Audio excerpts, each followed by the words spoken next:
Di lereng pegunungan Harissa berdiri gereja Our Lady of Lebanon, dalam bahasa Arab adalah Sayyidat Lubnan. Menghadap Laut Mediterania, dengan tangan terbuka, Maria berdiri bukan di Eropa, tetapi di Timur Tengah, di tanah yang secara geografis, budaya, dan sejarah sangat dekat dengan dunia Yesus dan gereja perdana. Tempat ini bukan sekadar lokasi ziarah, ia adalah kesaksian sejarah. Lebanon adalah rumah bagi gereja Maronit, sebuah gereja Katolik Timur yang berakar sejak abad-abad awal kekristenan, menggunakan bahasa liturgi Syriak, bahasa serumpun dengan Aram yang dipakai Yesus. Dan yang terpenting, tidak pernah terputus dari persekutuan dengan Roma. Artinya apa? Artinya, ketika ada tuduhan bahwa Katolik Roma baru muncul belakangan, Lebanon justru menunjukkan sebaliknya. Sejak awal, gereja Katolik sudah hidup di timur, bukan hanya di Roma saja. Kesatuan dengan Roma bukan hasil politik abad pertengahan, tetapi persekutuan iman yang sudah tua. Di Harissa, kita melihat wajah Katolik yang kadang diabaikan. Liturginya timur, bahasanya Arab dan Syriak, spiritualitasnya kuno. Namun, imannya satu, sakramennya satu, gerejanya satu. Our Lady of Lebanon berdiri sebagai pengingat sunyi namun kuat, bahwa Katolik bukanlah gereja yang tumbuh belakangan. Ia tumbuh sejak awal, dari timur hingga barat. Dan Maria tetap membuka tangannya, seolah berkata, gereja ini sudah tua, dan tetap setia. Seringkali kita mendengar tuduhan bahwa gereja Katolik Roma adalah gereja yang datang belakangan, bahkan disebut membajak istilah Katolik. Tuduhan ini biasanya berangkat dari asumsi bahwa kesatuan dengan Roma adalah hasil rekayasa politik abad pertengahan. Namun sejarah gereja justru mencatat sebaliknya. Salah satu saksi paling kuat adalah gereja Katolik Maronit. Gereja Maronit bukan gereja Latin, bukan hasil misi kolonial, dan bukan ciptaan Vatikan modern. Ia lahir di Timur Tengah, di wilayah Suriah, Lebanon, berakar pada tradisi Kristen Syria kuno. Asal-usulnya dapat ditelusuri ke Santo Maron, seorang pertapa abad ke-4 yang hidup sezaman dengan para bapa gereja timur. Para muridnya membentuk komunitas monastik yang setia pada iman gereja universal dan kristologi konsili Chalcedon. Yang penting dicatat adalah gereja Maronit tidak pernah mencatat satupun peristiwa pemisahan resmi dari Roma. Berbeda dengan gereja-gereja timur lain yang mengalami skisma baik pada konsili Chalcedon maupun skisma besar tahun 1054, gereja Maronit secara konsisten mengakui otoritas uskup Roma sebagai penerus Petrus. Bahkan ketika mereka terisolasi secara geografis di pegunungan Lebanon selama berabad-abad, kesatuan iman itu tetap dijaga. Ketika kembali menjalin kontak intens dengan dunia barat pada masa Perang Salib, Roma tidak menyatukan kembali Maronit karena tidak pernah ada perpisahan. Paus-paus abad pertengahan justru menyebut mereka sebagai selalu setia pada takhta apostolik. Ini fakta yang sulit dibantah. Liturgi Maronit tetap Syria, Aram, bukan Latin. Tradisi teologi dan spiritualitasnya timur, bukan barat. Hierarki dan patriarknya asli Timur Tengah. Namun mereka sepenuhnya Katolik dalam arti sangat tua dan murni. Universal dalam iman, satu dalam persekutuan apostolik. Maka pertanyaannya berbalik arah. Jika gereja Katolik Roma benar-benar datang belakangan dan membajak istilah Katolik, mengapa ada gereja timur non-Latin yang sejak awal mengakui Roma? Mengapa gereja seperti Maronit tidak pernah merasa dikolonisasi atau dipaksa masuk Roma? Mengapa kesatuan dengan Roma justru menjadi identitas yang mereka pertahankan, bahkan di tengah tekanan islamisasi dan isolasi politik? Jawabannya sederhana, karena sejak awal, Katolik bukan milik Roma sebagai budaya, tetapi milik gereja universal yang berakar pada para rasul, dan Roma adalah pusat persekutuan apostolik itu. Roma bukan pencipta Katolik. Roma adalah penjaga kesatuan Katolik, dan gereja Maronit adalah salah satu saksi hidup tertua bahwa kesatuan dengan Roma bukan inovasi, bukan manipulasi, dan bukan anakronisme, melainkan realitas gereja sejak awal. Terima kasih sudah menonton. Berkah dalam. Sering terdengar tuduhan bahwa Katolik Roma adalah gereja barat yang baru muncul belakangan, seolah-olah iman Katolik terputus dari gereja para rasul dan bapa-bapa gereja awal. Namun sejarah hidup gereja justru memberi kesaksian sebaliknya. Melalui keberadaan gereja-gereja Katolik Timur, gereja-gereja ini bukan cabang modern, bukan hasil kolonialisasi Roma, dan bukan versi barat yang diekspor ke timur. Mereka adalah komunitas Kristen kuno di timur, seperti di Suriah, Palestina, Mesir, Armenia, Mesopotamia. Dan mereka tidak memutuskan persekutuan dengan tahta Petrus di Roma. Perlu diketahui karena dengan adanya sejarah skisma antara gereja barat dan timur, banyak orang mengira bahwa gereja yang satu, kudus, Katolik, dan apostolik itu sudah tiada. Jauh sebelum istilah Katolik Roma dipakai secara polemis, gereja sudah hidup dalam berbagai ritus dan bahasa, seperti bahasa Aram, bahasa Yesus dan para rasul, bahasa Yunani, bahasa Injil dan konsili, bahasa Koptik, Armenia, dan Syria. Gereja-gereja ini merayakan Ekaristi dengan liturgi yang diwariskan langsung dari para rasul dan murid-murid mereka. Dan yang penting, mereka tetap Katolik, artinya universal, dalam persekutuan iman dengan gereja Roma. Kesatuan dengan Roma tidak pernah berarti menjadi Latin. Gereja Katolik Timur tidak mengganti liturgi mereka, tidak mengganti bahasa doa mereka, tidak mengganti spiritualitas mereka, tidak mengganti hukum kanonik internal mereka. Yang mereka jaga hanya satu, kesatuan iman apostolik dan persekutuan dengan penerus Petrus. Inilah model gereja yang sudah diyakini sejak awal.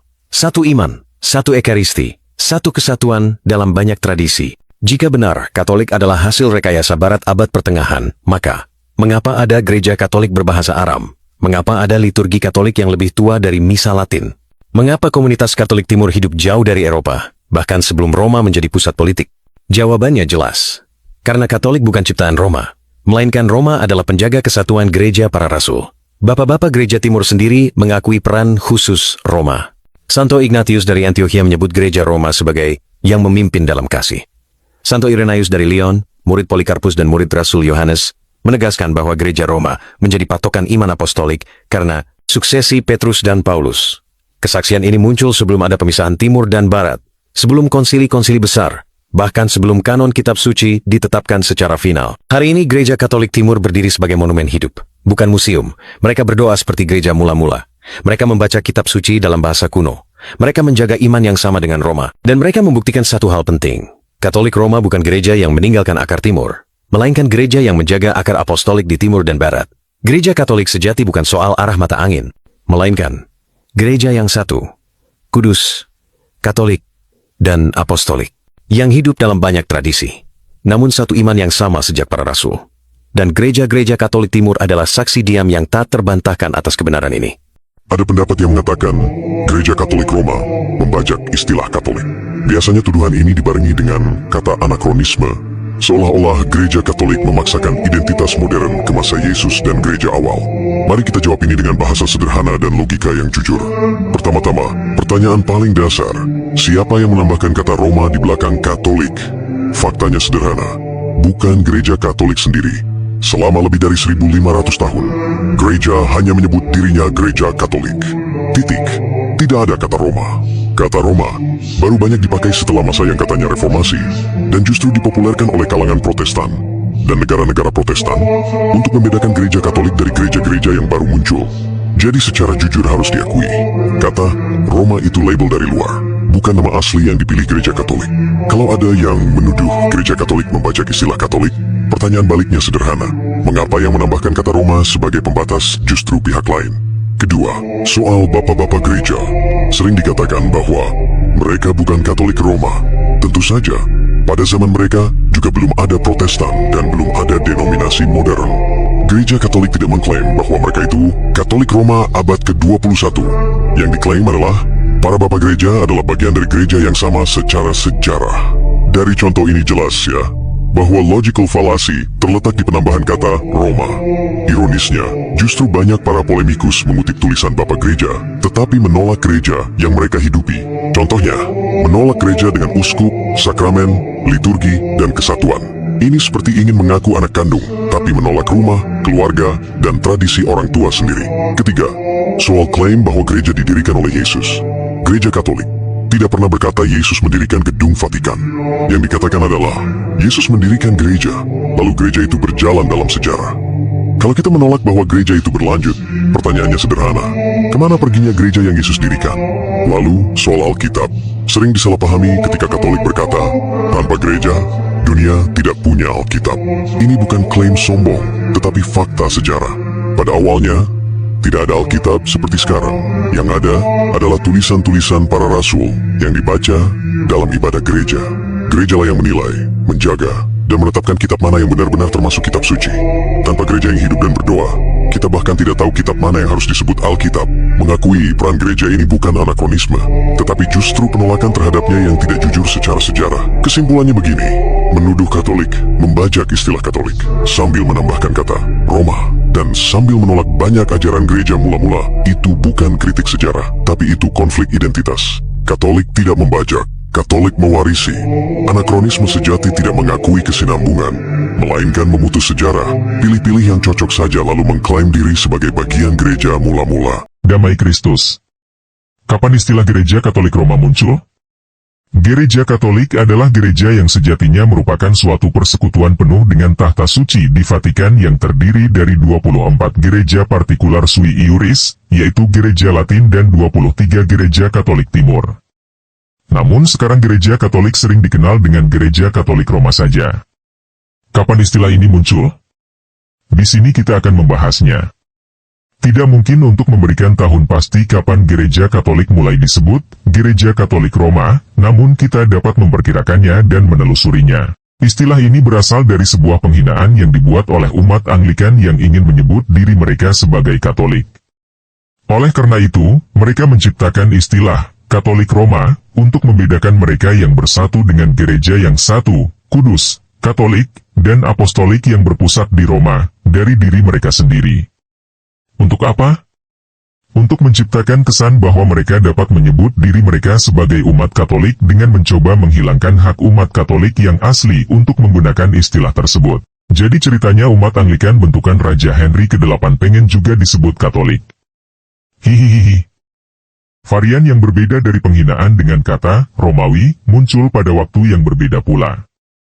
Bentuk paling awal adalah kata benda Romanis untuk merujuk kepada gereja Katolik. Istilah Romanis ini muncul di Inggris sekitar tahun 1515 sampai 1525. Lalu selanjutnya berkembang kata sifat Romish yang berarti mirip dengan segala sesuatu yang dilakukan atau diyakini dalam gereja Katolik. Istilah Romish ini muncul sekitar tahun 1525 sampai 1535. Kemudian sekitar tahun 1595 sampai 1605, muncul istilah Katolik Roma untuk merujuk kepada gereja yang satu, kudus, Katolik dan Apostolik yang berpusat di Roma. Tak lama kemudian muncul lagi kata kerja, to Romanais, yang artinya menjadikan seseorang menjadi Katolik, atau menjadikan seseorang Katolik, yang muncul sekitar tahun 1600 sampai 1610.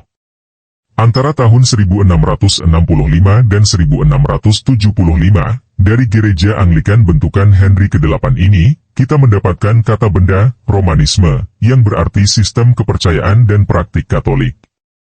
Lalu akhirnya kita mendapatkan istilah baru yang permanen digunakan di Inggris sekitar tahun 1815 sampai 1825, kata benda Katolik Roma, yang merupakan sinonim dari Romanisme sebelumnya. Penghinaan serupa juga muncul terhadap kata Paus. Sekitar tahun 1515 sampai 1525, kaum Anglikan menciptakan istilah Papist, dan kemudian kata turunannya menjadi Papism. Kemudian dengan cepatnya pada tahun 1520 sampai 1530 muncul kata sifat Popis. Berikutnya muncul istilah Popery pada tahun 1525 sampai 1535, kemudian kata Papistry pada tahun 1540 sampai 1550, dengan kata sifat turunan selanjutnya, Papistical, dan Papistik. Sumber, Random House Webster's College Dictionary, edisi 1995.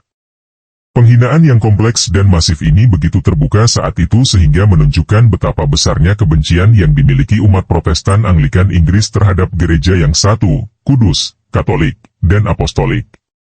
Tidak ada lembaga agama lain, mungkin tidak ada kelompok lain, bahkan kelompok nasional atau ras yang memiliki penghinaan yang begitu besar terhadap kekatolikan di dalam peristilahan bahasa Inggris, seperti yang dilakukan Anglikan terhadap gereja Katolik. Bahkan saat ini begitu banyak orang Katolik yang tidak mengetahui asal-muasal istilah-istilah ini. Di lain pihak, begitu banyak umat Protestan tidak dapat menahan diri untuk mengatakan Katolik tanpa mengkualifikasinya, menggantinya, atau mengubahnya dengan istilah-istilah penghinaan. Sumber www.catholic.com. When did the term Roman Catholic Church first come into being?